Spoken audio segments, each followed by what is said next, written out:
Hi there. Robert, pleasure to meet you, sir. Nice Bob to meet you. Jansen. Yeah. Hi there. Kim. Kim, it's a pleasure to Nice meet to you. meet you. Bob Jansen. John Paul. Pleasure to meet you, John Paul. Kristen Wagner. Kristen Wagner, pleasure to meet you. Pleasure to meet you. Mike Ristich. Mike, pleasure to meet you, Likewise, sir. likewise. All right. Mr. Chancellor, I'm Pat Donahue. Pat, pleasure to meet you, Nice sir. to meet you. Yeah. Elizabeth McGregor. So much to meet you. Nice to meet you, too. Thank you so much. And hello, everyone. Go ahead and let you get settled for just a moment. All right, thank you.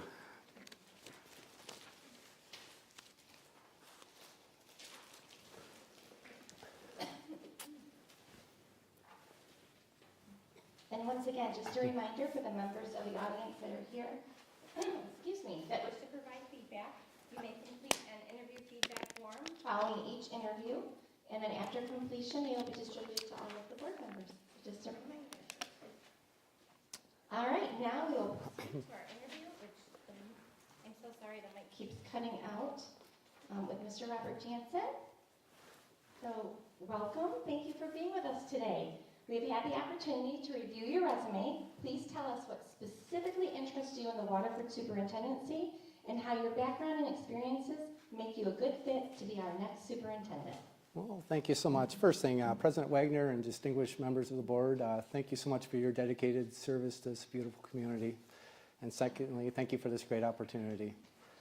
For me, and before I get started, today is Bus Driver Appreciation Day, so we need to say a special appreciation to all our amazing bus drivers. And just a special reminder, tomorrow is Administrative Professionals Day, so make sure, just a special reminder to all the administrative professionals out there who make such a significant difference around the world. So for me, first thing, just, Waterford has such a great reputation about collaboration, and to be able to collaborate with amazing administrators, staff, and a community to come together to serve approximately 7,000 students. That's why I'm here tonight, to have the great privilege to serve approximately 7,000 students, helping them realize their full potential and their dreams and aspirations. So also with that, looking at your belief systems, I am a firm believer in building positive, trusting relationships. In my career, if you were to summarize education, relationships are the foundation. And looking at your belief systems of building positive, trusting relationships, that is the foundation. Also for me, safety. Safety is a huge priority. And then obviously grounded in always looking at what's best for kids. So those are my priorities. When you look at your belief systems, also diversity. Making sure that we are creating a sense of belonging for all kids. When you look at your belief system, that aligns perfectly with me, making sure every child, every single day, we do everything we can to help them maximize their full potential. Student voice. I'm a firm believer in, kids, if you truly listen to kids, they have all the answers. And I'm in my current district, I have a student leadership team that as a representative of kids from a variety of different backgrounds, clubs.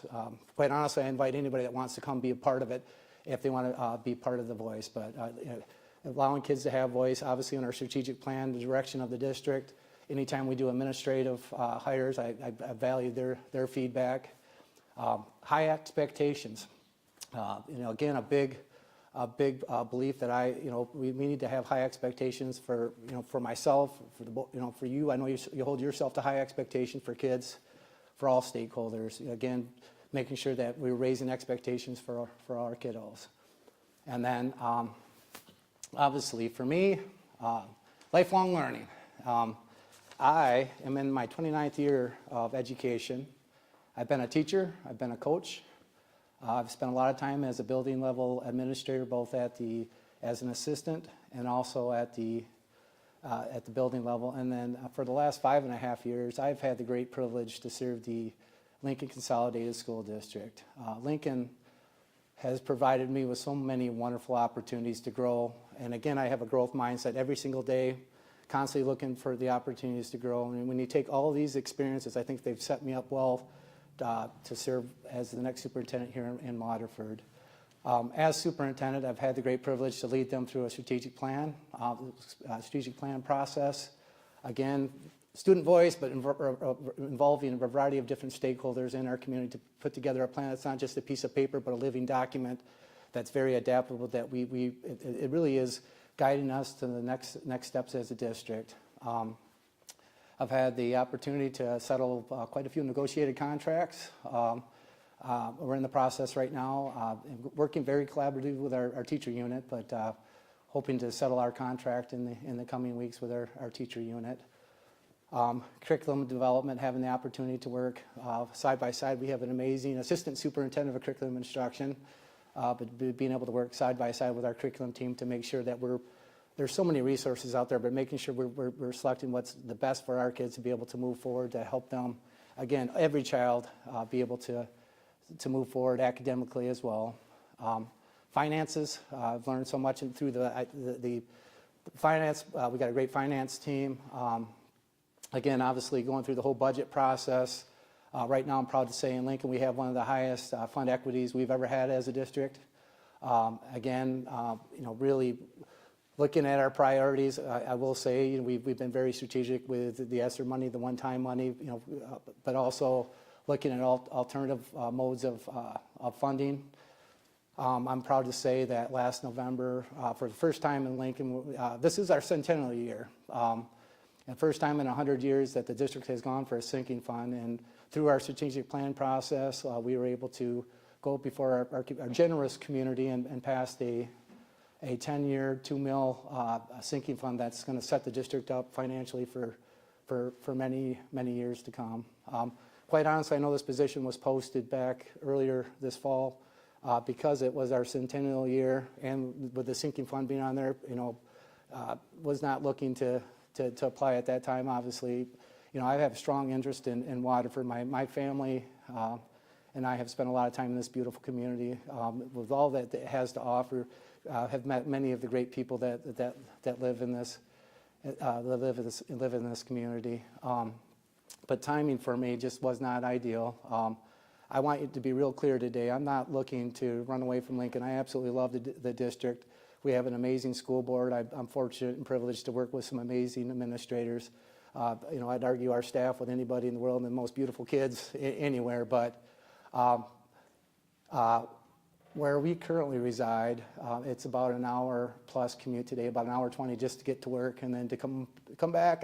Typically that's not a problem because I'm there earlier before anybody else, and then I'm highly visible in the community. If you were to ask anybody in Lincoln Consolidated Schools, and for those that don't know where it's located, it's southeast corner of Washington County, or about just south of Ypsilanti Schools, about 15 minutes from Ann Arbor. Through the experience of Washington County, built some great partnerships. Within Washington, not only with the great superintendents that work in that community, a lot of them I consider dear friends.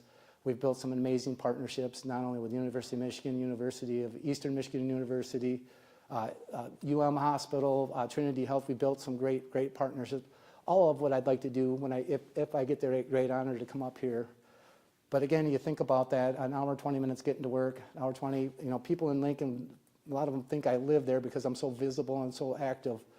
And here, if I chose tonight, it would have been about a 6 mile bike ride is how far I live here. So if you think about the time that I could invest in this community, but also give back to my family.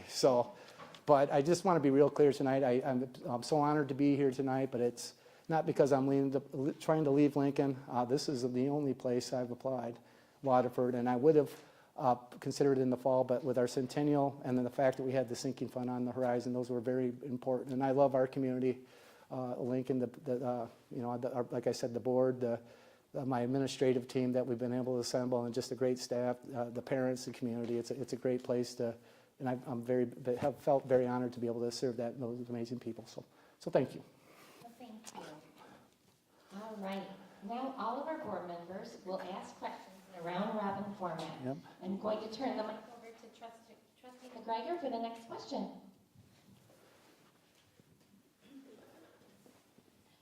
Please share an example of a time you have led a sustained multi-year improvement initiative, such as a strategic plan.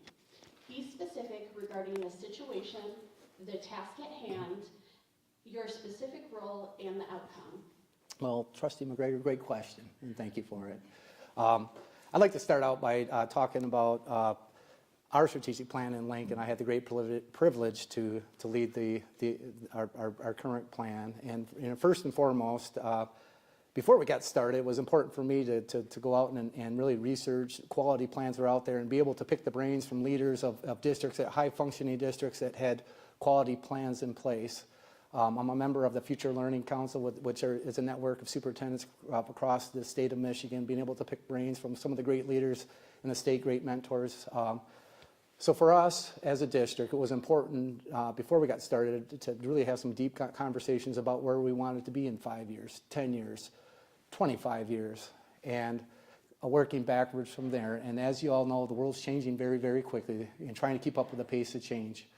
So for us, we needed our North Star, and we came together as a community, again, kids, students, staff, parents, community stakeholders. Through many community forums, surveys, we came together and created our Portrait of a Graduate, which was our North Star. And from our Portrait of a Graduate, we identified 6 competencies that we felt that if we worked collectively, pre-K through 12th grade, and these competencies in all kids, we will set them up for success no matter what the world they're going to be facing. So competencies like, and again, going back to your beliefs, critical thinking, adaptability. The world is changing so quickly. Kids need to be able to adapt. Communication, being able to communicate in a variety of different forms to a variety of different people. Collaboration, being able to collaborate, work with people. Global citizenship.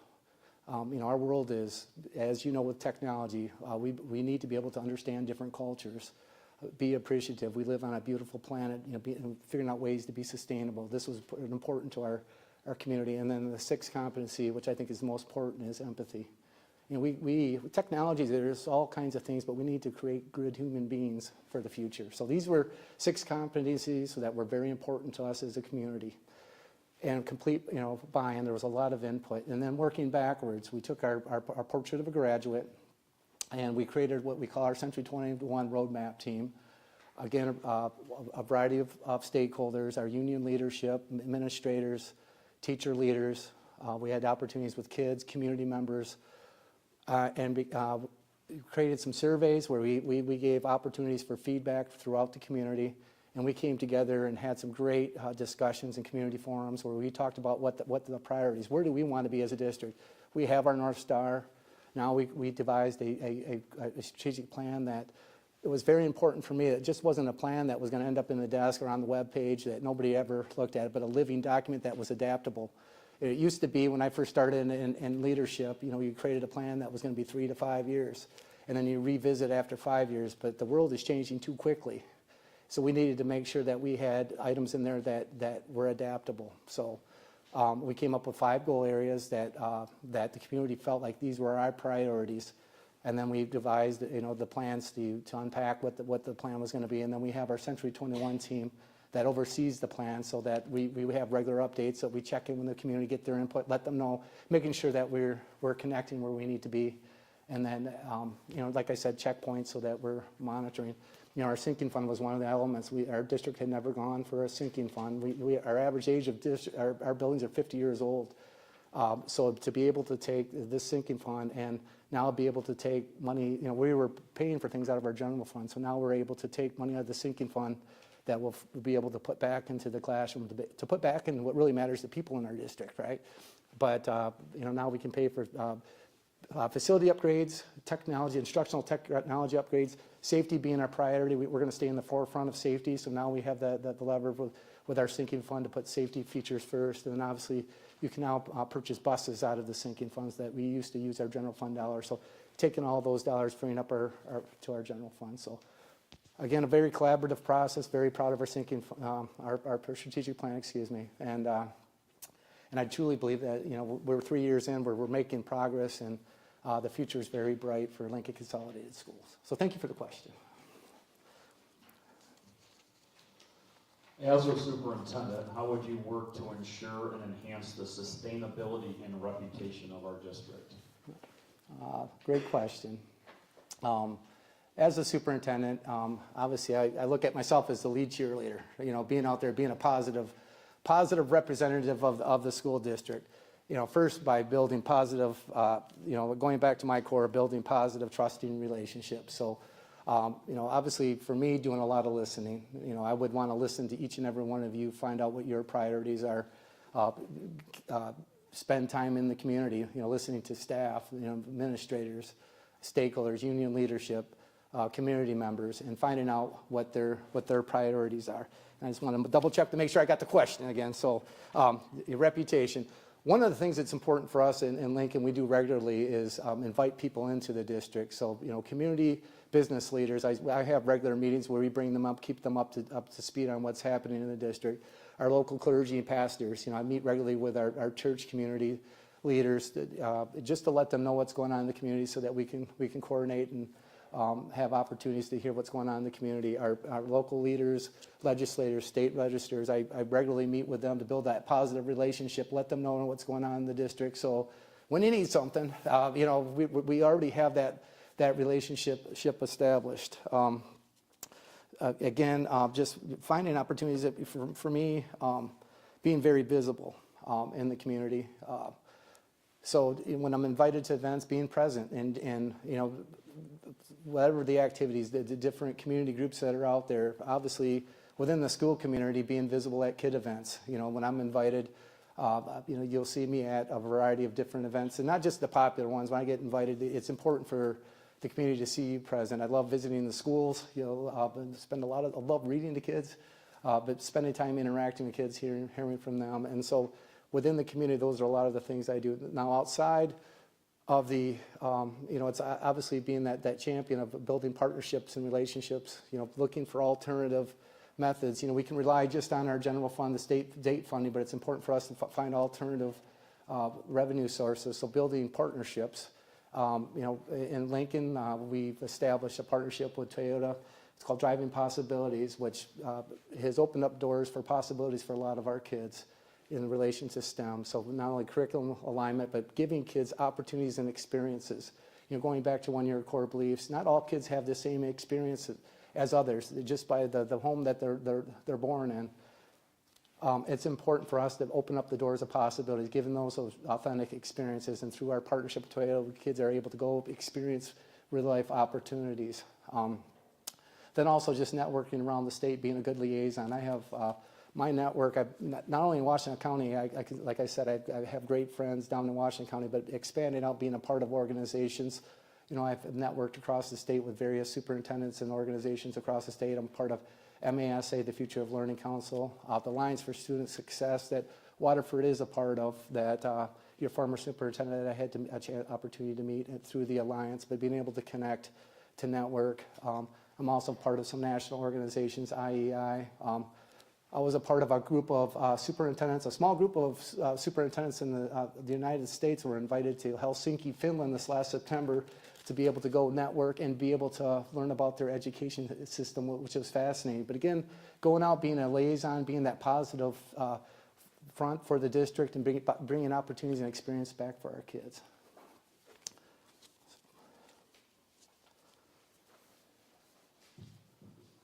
Excellent, thank you. So if you would, could you please tell us about a challenge you've experienced in bringing a diverse group of people to consensus on a difficult issue? How did you provide leadership and what was the outcome? That's a great question again. So, I'm going to talk about a big one. So back in 2020, in about January, I was asked to take on the superintendent role in Lincoln Consolidated Schools as interim. I had the opportunity to serve and was asked to take on the interim role, not because things were necessarily going great, if that makes sense. But quickly, as you know, in 2020, about March, we had quite an experience, and quite a learning and growth experience for myself as well. And I had the great pleasure of hiring our new curriculum director, who's now our assistant superintendent, who started the day that we shut down. It was her very first day of school. So I said, hey, come on in, I got a little project for you. But being in Lincoln Consolidated Schools truly is a magnificent community.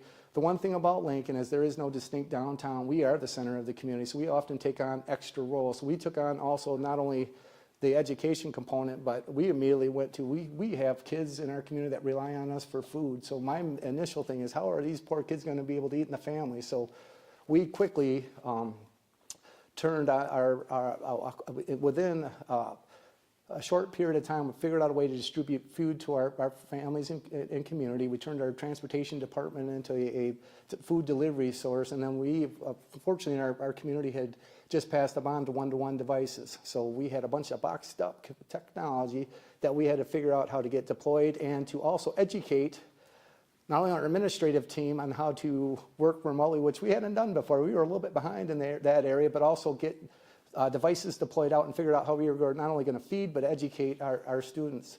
And then come that summer, about June 30th, we were given a gift from the state of Michigan saying, these are your expectations to how to open up school in about a month and a half.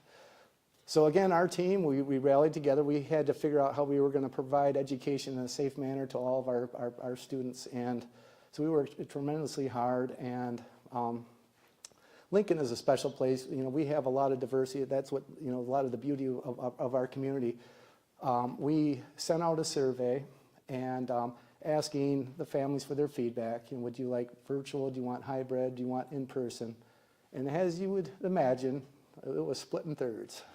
We had just a little more that wanted virtual. We had just shy of about a third that wanted hybrid, and then the rest wanted to do in person. So talk about trying to bring a diverse group of people together and focus. That was a bit of a challenge, right? So we worked tremendously hard. It was a lot of communicating, understanding the why, looking at data. You know, we had the information from the state. We also had the information from our local health department. And we needed to, you know, again, the priority of being what's best for our kids, come together as a community. And it was several conversations. You know, the pandemic knocked out a lot of superintendents. And I am, you know, obviously through this time, if it wasn't for positive, trusting relationships, people believing in us, saying, hey, you know, this is something brand new. I wish we had all the answers, but we have to try, you know, to listen to the people, the experts that were at hand, and come together as a community. And that is something I'm very proud of as a community. We are very diverse in a variety of ways of thinking, but I'm constantly talking about we need to come together as a community for our kids. And I'm very proud of the work we did. Was it perfect? Absolutely not. Did we learn about a lot? Absolutely. You know, but being honest, transparent, having a lot of conversations with people, and I think communication was the key through the process. And I tell you, when we were virtual, I had a lot of conversations with people who wanted to be in person. When we came back in person, it was opposite. I had some folks I had an opportunity to spend a lot of time listening to concerns, listening to some very important. So, but we were able to get through it, and I'm very proud of the work that we did. But it was you know, I think it pushed me farther as an administrator beyond things I ever thought was imaginable. But we made it. Thank you. All right. How do you maintain visibility and accessibility for staff, parents, and community groups? Yep, thank you. First thing, you know, it's important for me. My happiest times are when I'm around kids. So, you know, scheduling in the calendar, you know, to be able to get out and get into the buildings, making sure that you know, I follow through with communications. When people reach out to me, we get back to them in a timely manner. And then, you know, working with our teams on the key times when to be visible. If, you know, if there are big events, making sure that, you know, it's put on my calendar so I can be visible at the events. You know, and finding ways to connect with people, you know, with their interest in. But obviously, you know, putting systems and structures in place so that we have various committees and opportunities for me to be able to interact with our staff. You know, obviously going out to their place, being able to, you know, visit and, you know, whether it be staff meetings, committee meetings, and then creating opportunities to come together. You know, we regularly have coffees where, you know, we can sit down and have opportunities for people to come meet with us as well. But you know, communicating, you know, and then just creating opportunities to be able to connect. You know, one of the things I didn't mention in my previous is, you know, I oftentimes, even with families, sometimes you got to meet them where they're most comfortable. You know, I've been known to do home visits, you know, being able to go to a place that's more comfortable for people in their setting, to be able to meet, you know, churches, wherever that, you know, people, but just affording the opportunity for them to be able to listen, to make that connection. And again, going back to those positive, trusted relationships that are so critical for any organization. So, and then I touched on just creating opportunities for people to come and be able to meet with us. I'm a firm believer, I a little bit old-fashioned, I love talking to people, the texting, the email, I mean, I absolutely will follow up on those things, but I think there's a lot of value in just being able to look somebody in the eye and to have a heart-to-heart conversation and really get to know them at a deep, interpersonal level. So, thank you. Share an experience that illustrates your commitment and capacity to providing an inclusive and responsive environment for all students and staff, while also ensuring a transparent decision-making process. Yeah, this is another great question, so thank you. So for me, I'm just going to keep going back to my priority of positive, trusting relationships, and when we look at our strategic plan, there's so much, embedded in our strategic plan, and I know one of your priorities is making sure all kids feel included in all areas. And in Lincoln, we have an umbrella of equity over everything that we're about. When we look at curriculum initiatives, it's about making sure every child, and within our strategic plan we have this, every kid needs to feel a sense of connection, a sense of belonging someplace in our school organization. Whether it be a club, we spend a lot of time when we look at curriculum, making sure our kids see themselves in the curriculum in our classroom libraries, obviously with our staff. Really starting with a robust, early childhood program, connecting with parents at early and often at young ages and developing those relationships. Within Lincoln, we started our we're the rail splitters, so splitter program where anybody that's born, a new baby that's born in Lincoln, they get a congratulations letter from me with a little care package. We give them all a little onesie, future splitters. But just inundate them with resources, understanding that, parenting isn't easy, but they get the resources at an early age, and then we create opportunities for the families to be able to connect early and often. If I ever find the book, if I could write the book about parenting that had all the answers, I would be touring around the world. It needs to be a village. We need to support each other and developing those relationships early and often. And then again, just making sure that every kid, every adult that enters our school district, they feel a sense of connection, a sense of belonging and valued. We got to come together, and that is something I'm proud of as a superintendent, of my ability to bring people together and all stakeholders together. So,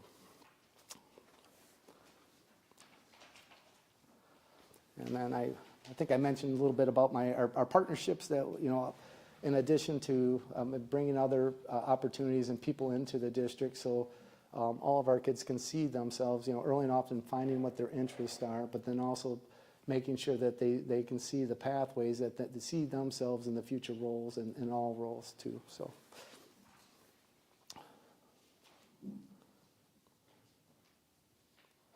How do you decide when it's appropriate to involve others, such as teachers, other administrators, students, parents, or the board in your decision-making process?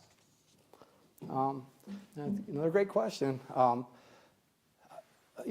Putting systems in place for all of our decision-making so that, it's a team effort. And obviously, we're better together.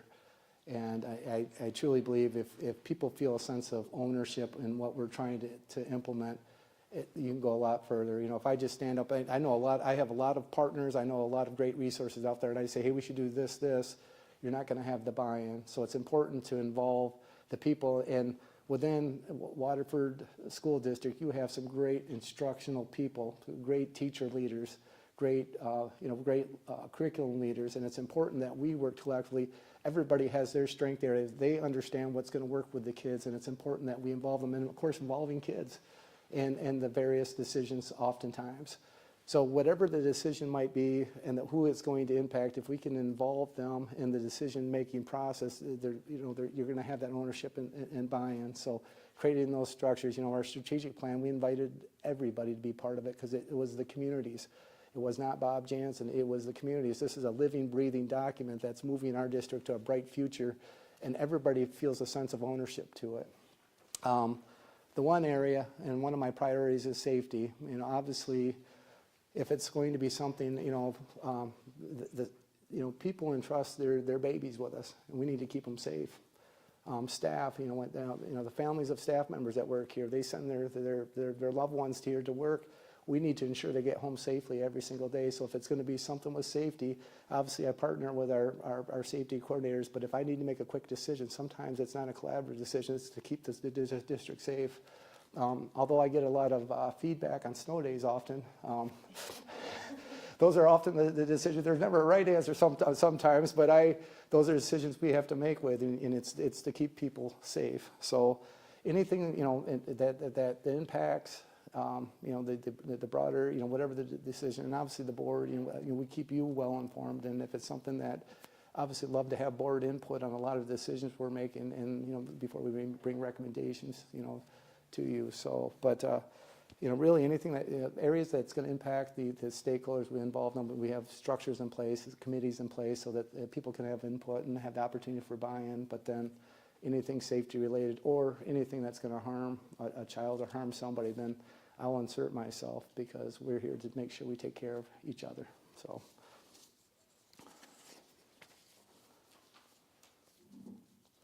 Considering your past accomplishments, what are some of the reasons for your success? How have you overcome the difficulties you may have encountered? Yeah, that's a great question, sir. Obviously, I'm quick to give credit to the people around me. In Lincoln Consolidated Schools, we got a great team, and it's the team that the people that I put around me, my beautiful wife. A lot of my successes I give her credit for a lot, but the team that are around you, it's important that we find the right people to be part of the team and find and draw on their strengths and trust their strengths. With our strategic plan, it's the community's plan. I give them credit. I give our wonderful staff the credit for a lot of what they do each and every day. And it's a collective effort, and within a school organization, everybody plays an important role. Everybody's, our bus drivers from the start of the day to the end of the day, our wonderful parapros that help support the buildings, our lunch supervisors, they all play a role in the success, and all of them need to feel valued and respected in all their roles, and we got to find ways to be able to. So my greatest success is finding the strengths in others, and then maximize those for the better good.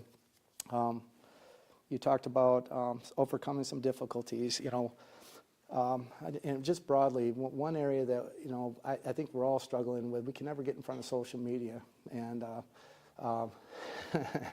oftentimes we can just call and talk to us first. But sometimes I have this issue, so I'm going to get on social media and create problems. Myself personally, I've had people attack me with untruths. I had one time somebody came up with this fictitious story that about tried to slam our board, myself, and without talking to us. And the beauty is having positive, trusting relationships in Lincoln. People know the truth, and oftentimes people self-correct. Hey, we understand this isn't true. But also for me, I think some of the hardest times for me, and I think probably for a school community, when we lose a child or a staff member, for reasons we've lost kids, because of health reasons. A few years back, we lost a child to suicide, and that was the hardest thing for me. And as the district leader, obviously we wrap around the parent. Unless somebody has a stronger relationship, I usually will be the person that connect with the family. I just feel like I need to own that, go there, console them, be with the family for whatever the reason is, unless somebody else has a stronger connection, having that one point person. But then also just supporting our staff in the community, and coming back with through our crisis team and making sure that we're supporting the people, anybody that's connected with the loss, the kids. Of course, we need to wrap around like crazy, and just the school community. But just having talking to a parent the day that they've lost their child, there is nothing worse than that. And obviously, I can't even imagine putting myself in their shoes, but the situation happens, and we just got to support, come together as a community and support one another. But not only the family itself, but also anybody that's impacted, and then making sure that, through our crisis team, that we have structures in place. You cannot mess that up. You need to make sure that everything goes very smoothly, making sure that we have supports and networks in all of those type places. So that has been, I think, for me, and all we do. Every life is so precious and important, and then when you have a child that especially takes their life. through a suicide type of situation, you know, that we got to do everything we can mental health wise to support all of our kids to get in front of those types of things. So, but that, I guess, my hardest thing for me. So thank you.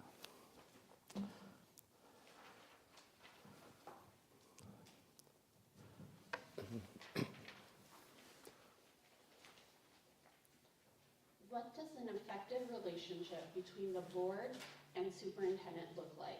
And how would you cultivate such a relationship? Yeah, great question. Thank you. Obviously, having the opportunity to build a positive, trusting relationships. You know, for me, it would be important. You are all elected officials from the community, so I would love to spend time just individually, just getting to know your story. You obviously love this community, and just hearing the story about the community. You know what your dreams and aspirations are for the community, but for us to have that opportunity to build that trust. And obviously, you know, our board president Wagner, I give you a lot of credit. Being a board president is a monumental task, and I think sometimes being the superintendent and the board president, we share some commonalities, because it is. And so to take on that level of service, you know, being able to work, you know, closely on what works best for you. I've had the privilege of working with 3 magnificent board presidents in my tenure. Each had a little bit different styles, and we just had to spend some time kind of figuring out what works. But it's important for me to be able to make sure that we communicate with you. I do obviously getting to know at that individual level what's important to you, but then obviously just making sure you're well informed. So, you know, I do weekly updates. My cabinet team all gives input for information, and I would listen to you on what kind of information you want to have.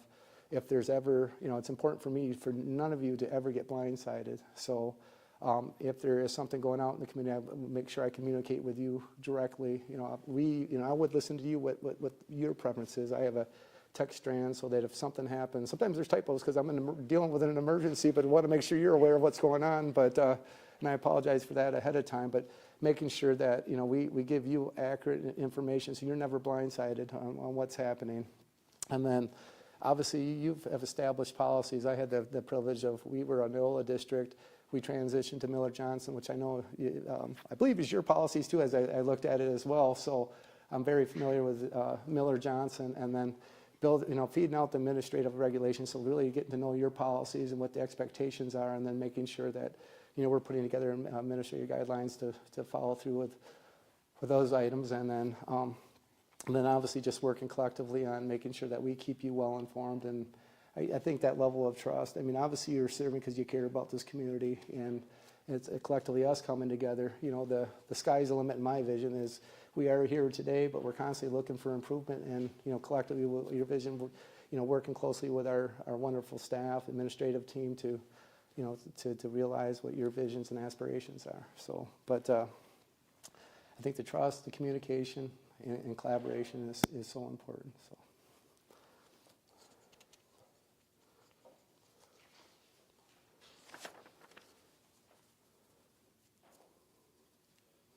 Please tell us about your experience with school finance and how you develop budgets that gain broad support.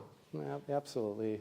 Obviously, transparency is key. You know, obviously we're talking about, you know, public tax dollars, so we need to make sure that we're being very, you know, very transparent and good stewards of the public's, you know, tax dollars. So. You know, there's multiple levels of transparency. We use kind of zero-based financing, where we start and kind of build every single year with what our board, you know, priorities are. A lot of collaboration with our buildings and, you know, curriculum department, different departments on what their needs are, but build from there. You know, working with the board on what your priorities are, obviously what your tolerance is for the fund equity. You know, just finding out what those parameters are. You know, it's a constant, you know, it is almost interesting with public school finances when you have different variables that we're trying to get a handle on, especially this year. It's been, you know, interesting. Last year was a little interesting, the summertime as well, but trying to make our best estimates with the information we have, with the, you know, our legislators on, you know, the governors, you know, the different houses and where they're projecting our finances are going to be, understanding all the various grants that are out there, and understanding what's allowable and what's not allowable, and being just kind of building in the various levels of the working through the budget itself. You know, I think it's May 16th is the next revenue estimating conference, and we'll kind of get a better feel for where we're going to be next year. But again, for me, not only just looking at all the up-to-date information, working very closely with our finance department, the process has already started, looking at priorities, looking at staffing, obviously staffing being a big component of what our you know, general funds usually spend on, and then using, you know, grant funds as well. But starting early, keeping you updated, trying to get the best information we can, not only, you know, just working with our local legislators and state legislators, you know, the state and the, you know, the federal, looking at the grants and, you know, really prioritizing what the needs are. But then also just through my, you know, the network of, you know, not only, you know, county superintendents, kind of see what other districts are doing. I have a, you know, broad network with the Alliance, with Peter Spetterford from the Alliance. He's always got a good connection in Lansing, where he gives us up-to-dates what he's seeing. But just trying to put the best budget that we can forward for June, knowing that this year that we're probably not going to know till much later than that. We typically are pretty conservative, knowing that it's easier to always add back than to have to go the other direction. But you know, in Lincoln, we have a charter school set up right in our boundaries. There's a lot of competition, so not only looking at the whole financial aspect and making sure we put a budget and with multiple layers, making sure that we have lots of eyes on the budget, so that you know, we got to be very frugal and making sure we're doing things right. In my time, we've had 5 clean audits with our budget, just, you know, making sure that everything's being done right. But then also working on alternative funding sources. You know, I'm a firm believer that we can't just sit back and wait for the state and federal government to do all of our funding. Getting out, being that cheerleader for the district, and finding sponsorships. As I mentioned, our partnership with Toyota, you know, and other, you know, potential grants or people that can create opportunities that can free up general fund dollars. You know, I mentioned the sinking fund that will free up, you know, general fund, but, you know, just looking at creative ways. We're also looking at an energy savings bond that potentially is going to save us millions of dollars. Working through the process, and I know for the sake of time that would be a conversation some other time. If you don't have an energy savings bond, something worth looking at, that's we're going to be able to get our HVAC system boilers, you know, not having to tap into our sinking fund for that. So, but then again, just, you know, with the competition that's out there, making sure that, you know, we're within our strategic plan, we're putting a quality program forward. That why, you know, why would you even consider someplace else besides Waterford School District? You know, with our starting at young ages, connecting with families early and often, creating a positive climate that there is no other choice. Why would you even consider going anyplace else? So.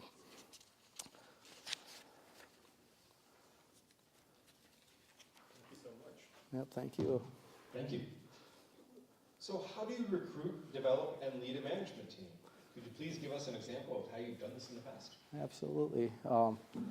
You know, first, you know, having a quality team, you know, that fits the values and the beliefs of the district, that has to be a priority. That, you know, that trust, that level of trust. So we've done it a couple different ways. You know, obviously, I'm a firm believer of growing our own within the district. You know, finding the talent of those and giving them opportunities to grow. You know, and when you're talking management, you know, if you got teacher leaders that want to be principals, you know, there are some skilled people out there, giving them opportunities so that when they're ready or there's a vacancy, we always have a pool from principals that perhaps want to work in central office, giving them opportunities to grow and to define their skills. And then obviously having your next pathway for your, you know, the next superintendent, you know, people that, you know, so you always have a pool. You can always look outside, but you always have that pool within. And then when we're looking outside, you know, making sure that, again, depending on what the position we're hiring, if it's a building level principal, you know, obviously we get a lot of information from the stakeholders in that building, the staff, the parents, the kids, and having them be a part of the process and coming up with criteria that meet the district's values as well. And then as we go through the posting process, you know, just from my relationships with other superintendents, I usually can get a good feel for the person. And we're going to be picky. I mean, I'll be honest, there are times if I don't have a great relation, I've been known to go, I've done a site visit and actually spent a half day in the other district, making sure we get the right people for our kids. We recently hired a wonderful high school principal, but I'm going to tell you, we reposted the position a few different times. We had candidates, but I didn't feel that it was the right person for our kids, and we weren't going to sell our kids in Lincoln deserve the very best. And we were patient. Fortunately, I had the support of the board and the community, but we can't, being a building leader, we got to find the right person that fits the values, what the community is going for. So, so for me, it's doing whatever it takes to find the right people, because it makes all the difference when you have a quality team. And making sure you find the person that fits not only the values, but whatever that skill set is. And having a diverse team, I give all the credit to the people around me, but I need people that bring different things to the table, different skill sets that make a great team. If you have the same people that have the same mindset, then you're not, you need people that are going to challenge you. They're going to be able to, for the better good of the district, that have those different skill sets. So having a well-rounded team, but most importantly, that fit the values, the beliefs of the district. So. Yeah.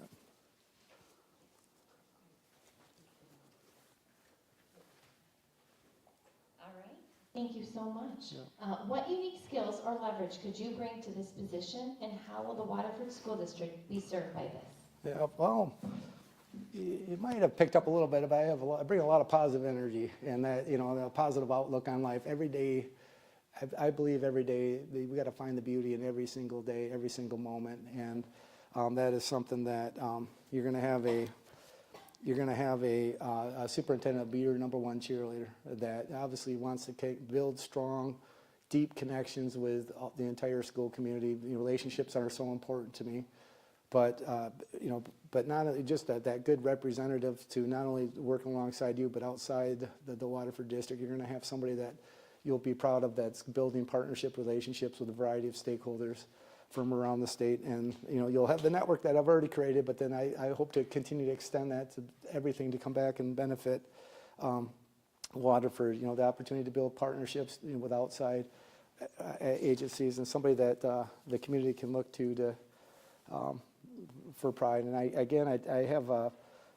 pride myself in being able to find the strengths in other people. I think I have strong interpersonal skills, but when you talk about building a team, building that cohesive team around you with everybody brings their own strengths, but then making sure that everyone feels valued, a part of the team, and we can uplift them. And obviously, I'm not afraid to hold people accountable when we need to, but building that level of trust, that that positive optimism, that positive energy. I think climate and culture is so critical for any organization, and I'm somebody that has, any place I've worked, I think we've created a positive climate culture where there's a level of trust and people want to come to work to support kids, and ultimately all of this is going to help support kids.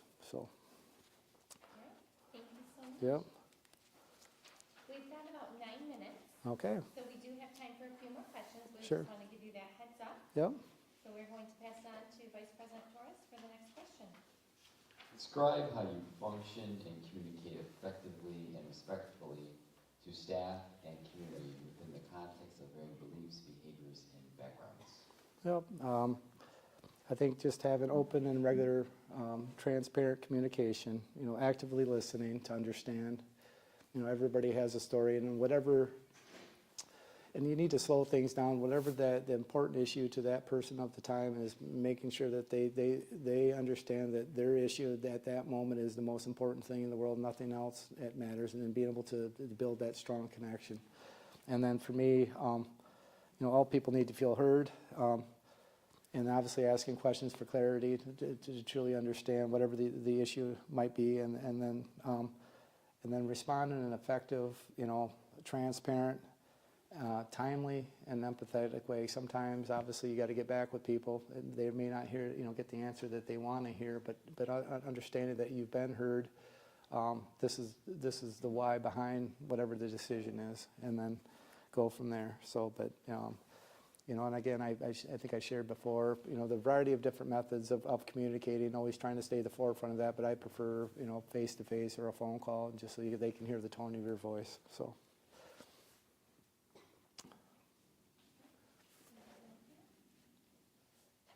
Tell us about a time when you created a work environment in which people wanted to do their best, and how did you create that climate, and what was the result? Yeah, but I think throughout my career I've been able to do that, and I think looking at Lincoln, I was promoted to the superintendency because the school I came into a school that was very divided at the time.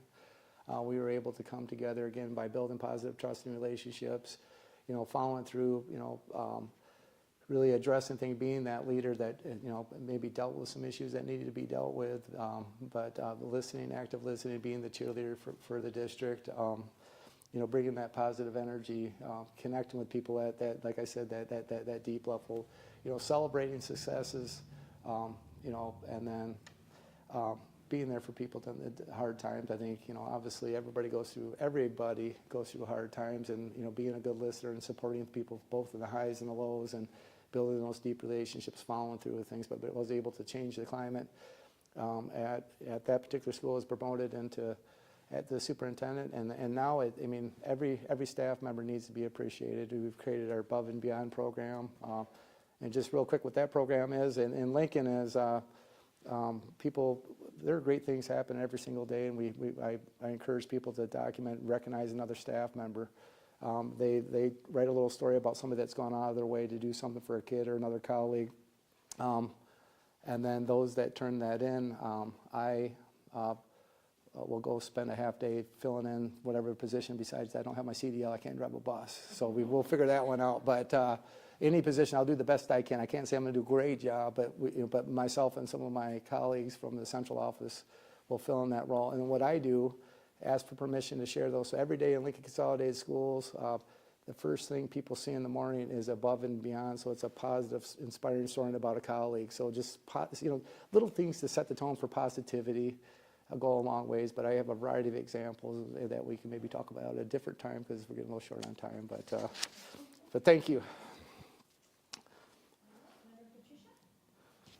Describe your experience as an educational advocate at the local, state, or national level. Yep. This one, great question again.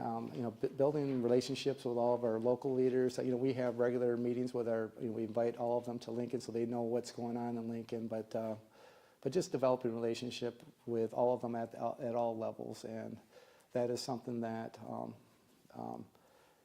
that we develop those relationships. So when we need something, example, Senator Camilleri is our state senator. He happens to be the education finance director for the state of Michigan. So developing a positive relationship, getting him to come in and meet with kids. We have all of them come in and meet with kids, and we're trying to work on $10 million for a STEM innovation center that we're trying to put in place. But again, that's not the reason we're developing the relationships. Is you develop those relationships and make those connections, but then you can follow through. But having the relationships, and then when there is a need that you can call and just advocate for the district and then for the community, and then obviously networking with other superintendents. And sometimes there's power in numbers, saying, hey, I have this issue, and if you can get others to also call and put pressure on the needs of our kids and community. But locally, just having the relationships with the local supervisor, the township supervisors, and then just having those regular meetings so that they know what's going on. And it's got to be a partnership. We're all serving the same community, so it's important for me to develop all those relationships, and I enjoy doing those types of things. So.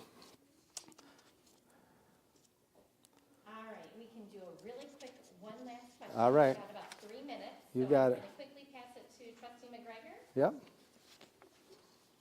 This is your lightning round. You got it. Now we got it. All right.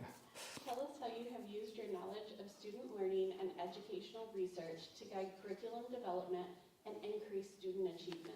Yep, thank you. And again, this is embedded in our strategic plan too. We have a whole academic component that also within our plans connected with our MyKit plan. But there are some great resources out there, and obviously having a great aligned curriculum and working very closely with, I work, we're very closely with our curriculum department.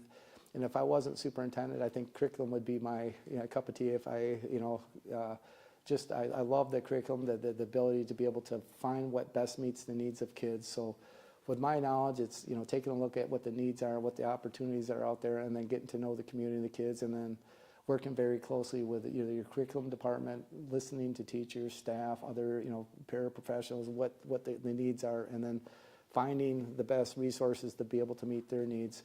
I have all kinds of solution-oriented, just through partnerships and my connections with IEI and national level, of different solution providers out there.